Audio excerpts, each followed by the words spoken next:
Hello and welcome to the channel. Today we are going to taste global street food from all around the world. The question is, can our normals, who have probably never tasted this particular dish before, work out where it's from? Well, we can do this. We got this. Come Yeah, on. we can do this. Dish number one is under cloche number one. Please. I will. Oh, this is exciting. Is it filled or is it empty? You know, but we don't. That looks like a hot mess and I'm here for it. Now, we should stress that the original version of this would be in a slightly different bread, so don't be led too much by the large pita-style bread. It would typically be a large, flat bread from this region that we couldn't get hold of. We think the rest of the ingredients are pretty authentic. It looks kebab-like, but almost a burger kebab. Chili sauce, onions, meat. Is that egg white? Is it scrambled egg or is it tofu? Or is it cheese? Cheers. Oh, there's a little bit of spice. Oh, okay. Oh, oh, oh. It's sweet, tangy, tomatoey. I can't work out if that is tofu or egg. No, cheese. It's cheese. It's curds, cheese curds. Cheese curds. So you got cheese, kind of meat patty, onions in bread. Oh, I hate this bit. I think the meat is pork. The meat isn't the defining flavour. No. It's the salsa. It's a chili sauce. Yeah, it is a chili sauce. It's definitely a chili sauce. It's a sweet. It's a sweet, spicy chili sauce. So typically it would kind of be a flatbread from this particular country. You are seeing the red stuff in there. That is a roasted red pepper sauce. There is a cheese, kind of thick and tangy cheese with some added spice. And there is a patty, which would typically have at least two. This is in particular 3 different meats combined. Wow. So that's pork, beef. And lamb. I'm going to have to ask you to scribble down a country where you think this particular street food might come from. Oh, I'm trying to work out what side of that ocean to go. Which ocean? How obscure? You'll be able to spell it. In that case, it can only be 3. Given just how difficult this is, we'll award a single point for the closest person. And I'm using an app from country to country. So where in that country to where in that country, I don't know. I'm just using an app.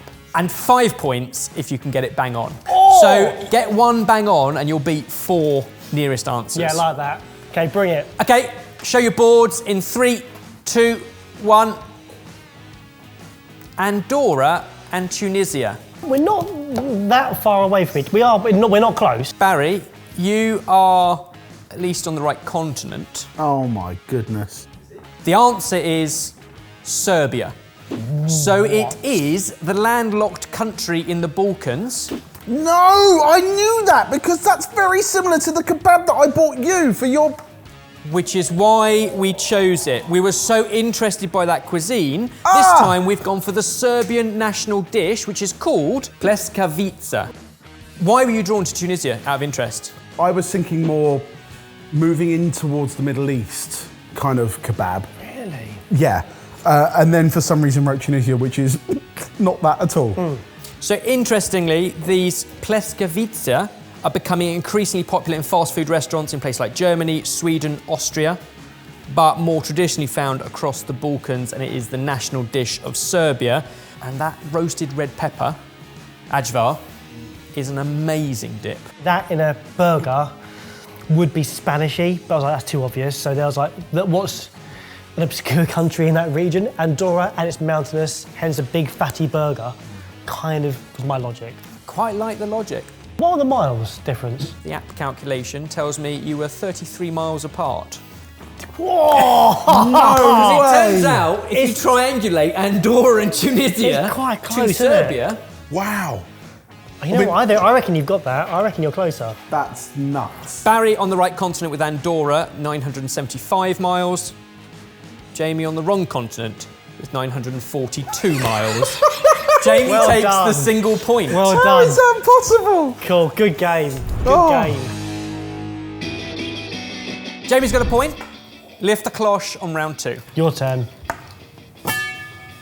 Oh. Delayed reaction. Because Okay. that looks very familiar. Yes. Cheers. Great sounds. Okay. I'm taking somewhere very different from the flavour of that. I'm getting Peking duck. In the thickest pancake ever. Dipping sauce. The crunchy, flaky things are absolutely delicious on their own. This then has Look a at the filling. cheese! We've got a cheese ball.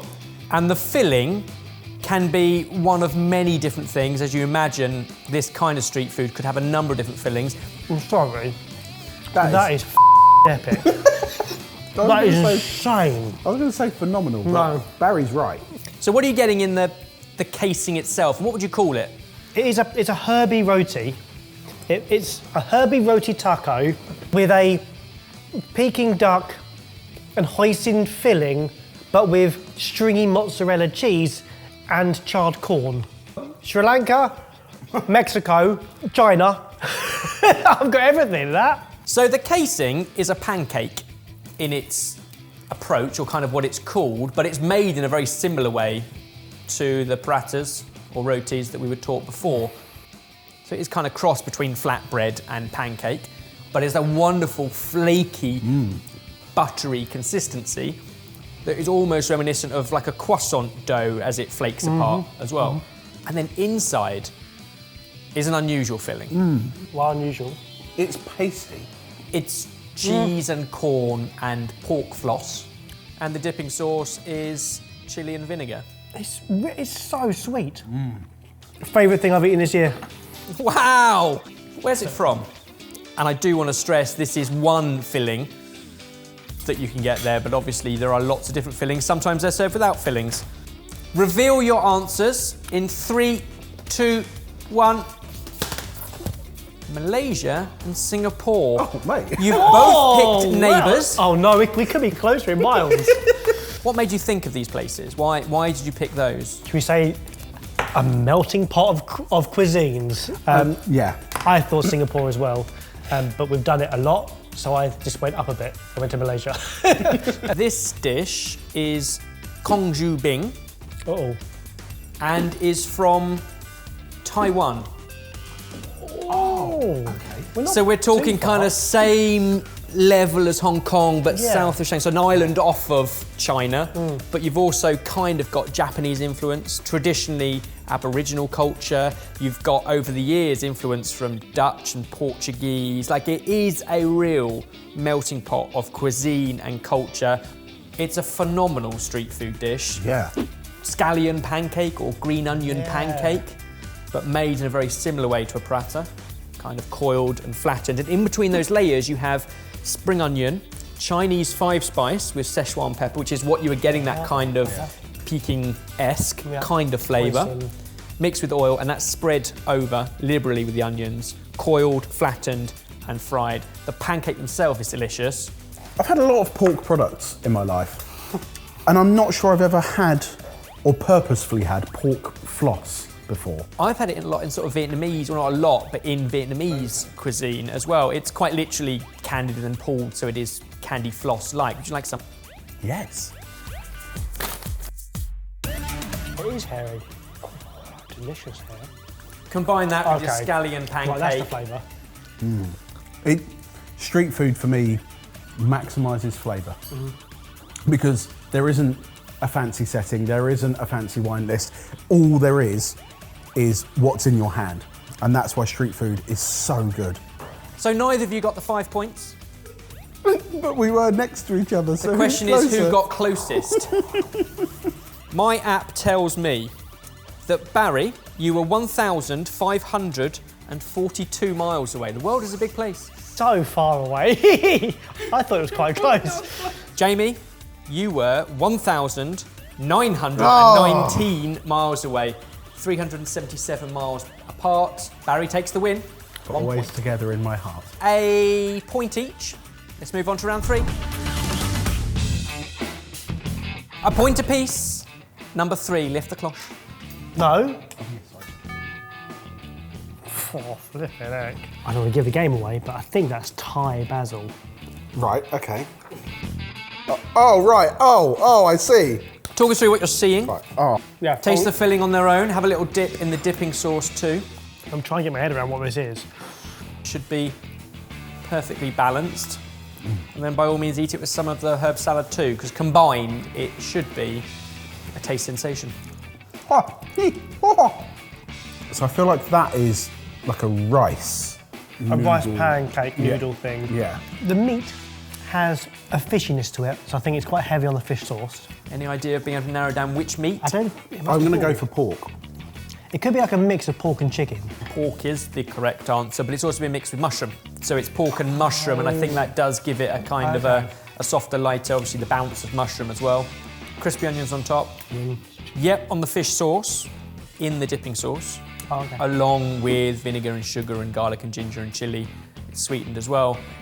In the mixture, you've got oyster sauce, seasoning, and also some sugar. So again, that has a slight sweetness to it. And that dipping sauce, which is often sort of lime juice, fish sauce, vinegar, diluted with water, and then any combination of ginger, garlic, chilli, lemongrass, depending on what you're serving it with. I've got two places in my mind. Write one of those down. I'm going for the one that I think geographically would make sense. But if it's the other, I'm going to be gutted. Okay, you've scribbled down answers. Please reveal. Really? 3, 2, 1. Laos and Vietnam. Neighbours! They are they? indeed neighbours again. Thank goodness. So for me, that instantly looked similar to Vietnamese spring rolls. Plus, it had all of the things that I love about the banh mi sandwich with all of those fresh herbs. Yeah. Lao, I don't think we necessarily covered, and we've not explored the world, so I wouldn't be surprised if that came from that region. Well, I can reveal that I only needed to calculate the distance for one of those boards. Oh no! So this, I think it's pronounced bun kyon. It means rolled cake. So it is a steamed pancake with a rolled filling. And it is from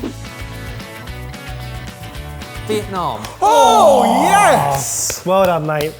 I mean, you weren't. I'll take it, I don't care, it's fine. that's Barry, great. you're only 200 miles away, according to Matt. Wow, you stormed into the lead. Well done to Jamie. That was amazing. The scores are 6-1.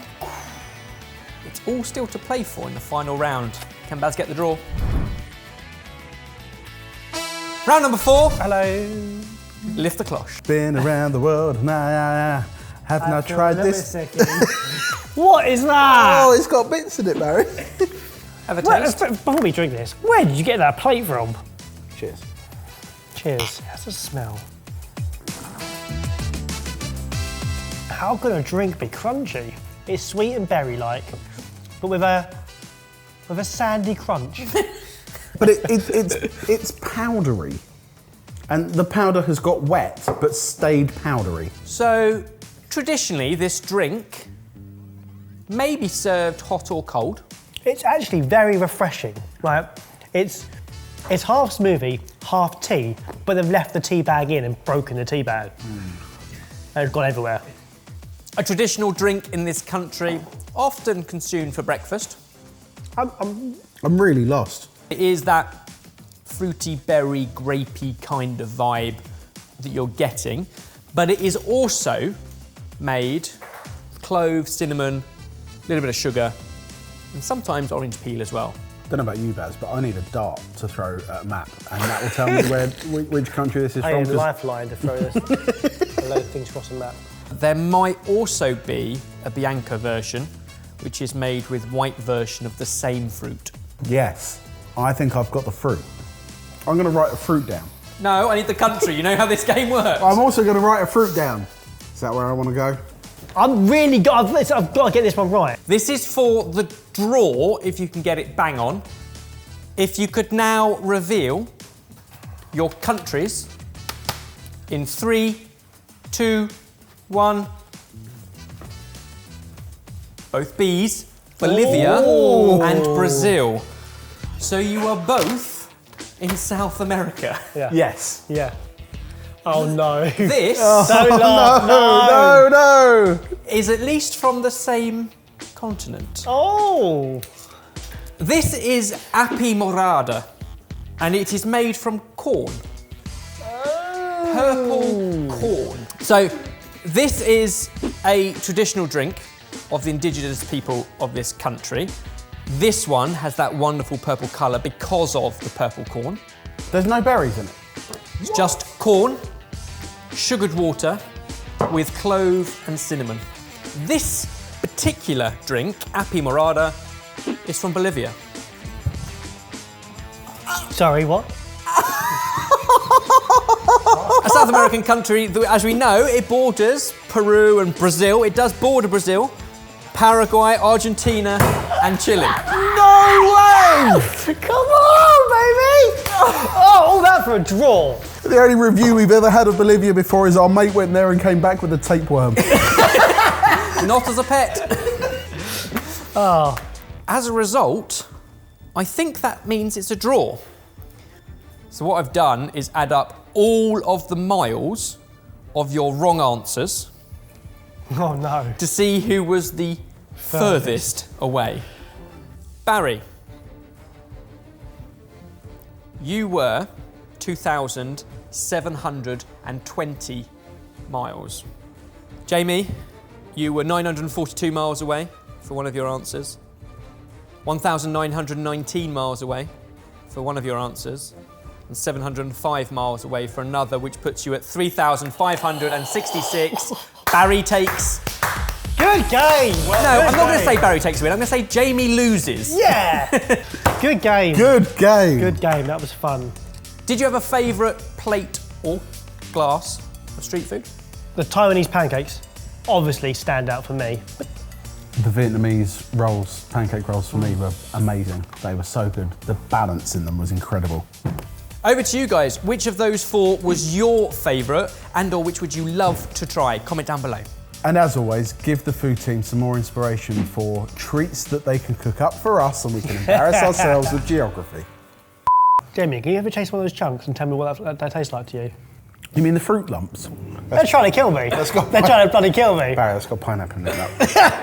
See, like people, it's been going, oh, I got nuts, we'll keep well away from that. Yeah. Vegans get so much good treatment. Poor old Barry's pineapple allergy. Keep shoving it in, it's fine. That's pineapple free. Okay, thanks, mate.